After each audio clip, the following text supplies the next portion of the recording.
નમસ્કાર, શો ટાઈમમાં આપનું સ્વાગત છે। ભાવનગરના જવાહર મેદાન ખાતે તારીખ 9 થી 12 માર્ચ દરમિયાન નમો સખી સંગમ મેળાનું આયોજન કરવામાં આવ્યું છે।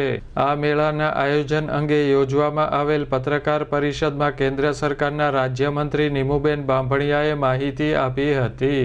કળા કારીગરી, ઓર્ગેનિક ફૂડ, હેન્ડલૂમ તેમજ શૃંગાર અને ખાદ્ય આઇટમ જેવી સ્વ-સહાય જૂથની ચીજવસ્તુઓ વેચાણ અર્થે મૂકવામાં આવશે।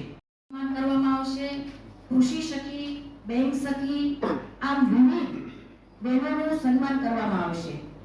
ખાસ 1000 જેટલી બહેનોને પ્રત્યક્ષ અથવા પરોક્ષ રીતે લાભ મળવાનો છે। આ મેળાના ઉદ્ઘાટન સમારોહમાં આયોજન બદલ ગુજરાત સરકારના મંત્રી શ્રી આ મેળામાં મહિલા સ્વ-સહાય જૂથો દ્વારા ઉત્પાદન કરવામાં આવેલ ચીજવસ્તુઓને લગતા 100 થી વધુ સ્ટોલ ઊભા કરવામાં આવશે। આયોજન કરવામાં આવેલ છે, જેમાં ખ્યાતનામ વક્તાઓ દ્વારા ગ્રામીણ ઉદ્યમિતા, પ્રાકૃતિક ખેતી, મહિલા આરોગ્ય અને ઔદ્યોગિક સાહસિકતા, સ્ટાર્ટઅપ જેવા વિષયો પર માર્ગદર્શન આપવામાં આવશે।